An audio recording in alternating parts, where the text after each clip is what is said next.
Friends, welcome to our channel. இன்றைக்கி நம்ம வந்து பார்க்க போகிறது என்னென்னா, என்னுடைய எலக்ட்ரிக் டெய்லரிங் மிஷினை வந்து நான் எப்படி மெயின்டைன் பண்ணுறேன் அப்படிங்கிறத உங்கள் கூட ஷேர் பண்ணிக்க போகிறேன்.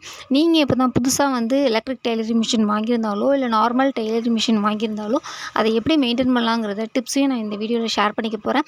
வீடியோவை ஃபுல்லாக பாருங்கள். இப்போ வாங்க வீடியோக்குள்ளே போகலாம். என்னுடைய எலக்ட்ரிக் டெய்லரிங் மிஷின் வந்து பார்த்திங்கன்னா singer brand fashion maker 1409 model தான் இது. இந்த எலக்ட்ரிக் மிஷின் வந்து பார்த்திங்கன்னா நான் ஏற்கனவே வீடியோ நம்மளோட சேனலில் கொடுத்துட்டேன் வித் ப்ரைஸோட. அது மட்டும் இல்லாமல் இந்த மிஷின் எப்படி வந்து நம்ம யூஸ் பண்ணலாம் அப்படிங்கிறது வீடியோவும் நான் கொடுத்துருக்கேன். வேணுங்கிறவங்க செக் பண்ணி பாருங்கள். ரொம்பவே யூஸ்ஃபுல்லாக இருக்குது. இந்த மிஷின் வந்து பார்த்திங்கன்னா நான் இப்போ வந்து ஒரு 4 இயர்ஸாக யூஸ் பண்ணிகிட்ருக்கேன்.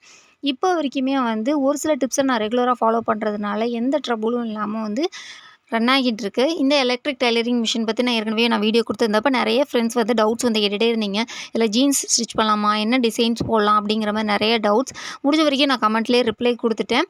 இதுக்கப்புறம் வந்து உங்களோட கமெண்ட்ஸ் எல்லாமே வந்து நான் உங்களுக்கு வீடியோவாக கொடுக்கலாம் அப்படின்னு சொல்லி இருக்கேன். அது கண்டிப்பாக உங்களுக்கு ரொம்பவே யூஸ்ஃபுல்லாக இருக்கும். அதனால தான் ஓகே, இந்த எலக்ட்ரிக் டெய்லரிங் மிஷினை நம்ம வந்து எப்படி மெயின்டைன் பண்ணுறது அப்படிங்கிறத பார்க்கலாம். எலக்ட்ரிக் டெய்லரிங் மிஷினில் வந்து நிறைய அட்வான்டேஜ் இருக்குது, அதே போல் டிஸ்அட்வான்டேஜும் இருக்குது. எலக்ட்ரிக் டெய்லரிங் மிஷின் யூஸ் பண்ணுறது முக்கியமான காரணம் நமக்கு ஸ்பேஸ் ஃப்ரீயாக இருக்கும். இது இடத்த வந்து ஆக்குபை பண்ணாது. மேனுவல் மிஷின் வந்து கண்டிப்பாக ஆக்குபை பண்ணும். அது ஒரு பெரிய ரீசன். ரெண்டாவது வந்து இதில் நிறைய டிசைன்ஸ் வந்து போடலாம், நிறைய ஃபுட்ஸ் வந்து சேஞ்ச் பண்ணலாம். அது வந்து ரொம்பவே யூஸ்ஃபுல்லாக இருக்கும். அடுத்தது வந்து பார்த்திங்கன்னா இதில் பெரிய டிஸ்அட்வான்டேஜ் என்னென்னு பார்த்திங்கன்னா இதோட மெயின்டெனன்ஸ். க்ளீனாக வச்சுக்கணும், டஸ்ட் எதுவும் இருக்கக்கூடாது. முக்கியமாக த்ரெட் எதுவுமே உள்ளே பிசுறு இருந்துச்சுன்னா உங்களுக்கு மிஷின் ஒர்க் ஆகாது. அது பெரிய டிஸ்அட்வான்டேஜ் நான் வந்து ஃபேஸ் பண்ண ஒரு விஷயம்.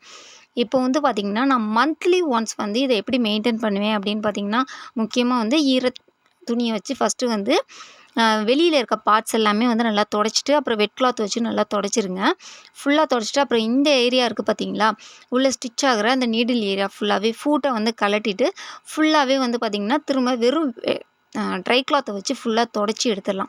ஒரு 1/2 அன் ஹவர் வந்து நீங்கள் அப்படியே வந்து காத்தோட்டமான இடத்துல வச்சுட்டு நல்லா காய விட்டுருங்க. அதுக்கப்புறம் நம்ம என்ன பண்ண போகிறோம் அப்படின்னு பார்த்தீங்கன்னா, இதை மந்த்லி ஒன்ஸ் நான் ரெகுலராக ஃபாலோ பண்ணுறது.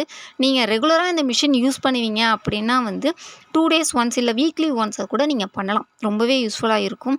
இந்த எலக்ட்ரிக் டெய்லரிங் மிஷின் கண்டிப்பாக வந்து டஸ்ட்டு படிய விடாதீங்க. டஸ்ட்டுங்கிறது இதுக்கு சுத்தமாக ஆகவே ஆகாது. உள்ளே நிறைய வந்து டஸ்ட்டு போயிடுச்சுன்னா மிஷின் ஒர்க் ஆகாது, ஸ்ட்ரக் ஆகி நின்றுடும். இப்போ வந்து பார்த்திங்கன்னா நம்ம மெயின்டைன் பண்ணுறதுக்கு ரொம்ப பெருசாலாம் எதுவுமே இல்லை ஃப்ரெண்ட்ஸ். மேனுவல் மிஷின் யூஸ் பண்ணுற அதே தான். கொஞ்சமாக ஆயில் விடணும், அவ்வளோதான். அந்த எந்த இடத்துலலாம் வந்து மிஷின் அதிகமாக ஒர்க் ஆகுதோ அதை வந்து நீங்கள் அந்த இடத்துல வந்து ஆயில் விட்டுக்கணும், அவ்வளோதான். இதை நீங்கள் ரெகுலராக வந்து இப்போ ஏதாச்சும் ஸ்டிச் பண்ணுறீங்க, உங்களுக்கு பிஸ்னஸே அதுதான் அப்படின்னா வந்து 6 to 8 hours ஒன்ஸ் வந்து நீங்கள் ஆயில் விடுங்க. அது ரொம்பவே யூஸ்ஃபுல்லாக இருக்கும். நீங்கள் இந்த மாதிரி ரெகுலராக ஆயில் விடுறப்ப பார்த்திங்கன்னா மிஷின் எப்போயுமே ரன்னிங் கண்டிஷனில் இருக்கும். அது ரொம்ப முக்கியம். இப்போ கீழே பாபின் ஏரியா ஃபுல்லாகவே நம்ம ஆயில் விட்டு முடிச்சாச்சு. அடுத்து டாப்க்கு வந்து நான் எங்கெல்லாம் ஆயில் விடுறேன் பாருங்கள், அந்த கேப் இருக்க இடம்லாம் ஆயில் விடுறேன். அந்த இடத்துலையே அதே போல் நீங்கள் ஆயில் விட்டுற வேண்டியதுதான். அவ்வளோதான், ரொம்ப சிம்பிள். பட் வந்து இதை ரெகுலராக நம்ம வந்து எலக்ட்ரிக் மிஷினில் கண்டிப்பாக பண்ணணும். மேனுவல் மிஷினில் எப்படின்னு எனக்கு தெரியல. எலக்ட்ரிக் மிஷினில் இதை நீங்கள் பண்ணாமல் விட்டுட்டிங்கன்னா நீங்கள் ஸ்டிச் பண்ணும்போது ஃபுல்லாக ஸ்டக் ஆக ஆரம்பிச்சிடும். உங்களுக்கு நீடில் உள்ளே போய் மாட்டிக்கும். அது ரொம்பவே பெரிய ப்ராப்ளம் ஆகிடும்.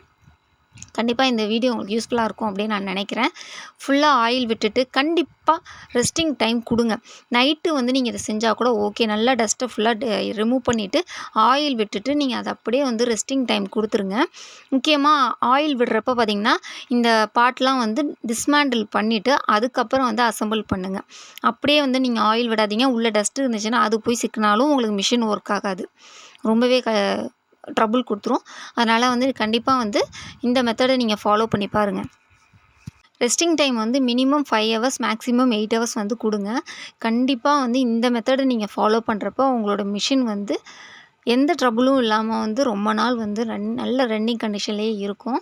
டிஸ்மேண்டில் பண்ண திங்ஸ் எல்லாமே வந்து பார்த்திங்கன்னா குழந்தைங்க கைப்படாமல் ஏதாச்சும் ஒரு இடத்துல வச்சுட்டு நீங்கள் யூஸ் பண்ணுறப்ப எல்லாமே எடுத்து நீங்கள் அசம்பிள் பண்ணிக்கலாம். அவ்வளோதான் ஃப்ரெண்ட்ஸ், நம்மளோட மிஷின் வந்து ரெடி ஆகிடுச்சு. கண்டிப்பாக நீங்கள் எலக்ட்ரிக் டெய்லரிங் மிஷின் வச்சுருக்கீங்கன்னா இந்த மெத்தடை நீங்கள் ஃபாலோ பண்ணுங்கள். கண்டிப்பாக உங்களோட மிஷின் வந்து மோட்ரு வந்து எந்த ஃபால்ட்டும் இல்லாமல் நல்ல லாங் லாஸ்டிங்காக வந்து ரன் ஆகும். ட்ரை பண்ணி பாருங்கள். உங்களுக்கு எலக்ட்ரிக் டெய்லரிங் மிஷின் பற்றி ஏதாச்சும் டவுட்ஸ் இருந்தால் கமெண்ட் செக்ஷனில் கேளுங்க. நான் அடுத்த வீடியோ வந்து கண்டிப்பாக உங்களுக்கு நான் கொடுத்துட்றேன். இந்த வீடியோ உங்களுக்கு பிடிச்சிருந்துச்சுன்னா ஒரு லைக் கொடுங்க. அதனால மோட்டிவேஷன் ஆகும். மறக்காமல் உங்கள் ஃப்ரெண்ட்ஸ் கூட ஷேர் பண்ணி சப்போர்ட் பண்ணுங்கள் ஃப்ரெண்ட்ஸ். சப்ஸ்கிரைப் பண்ணுங்கள். தேங்க்யூ.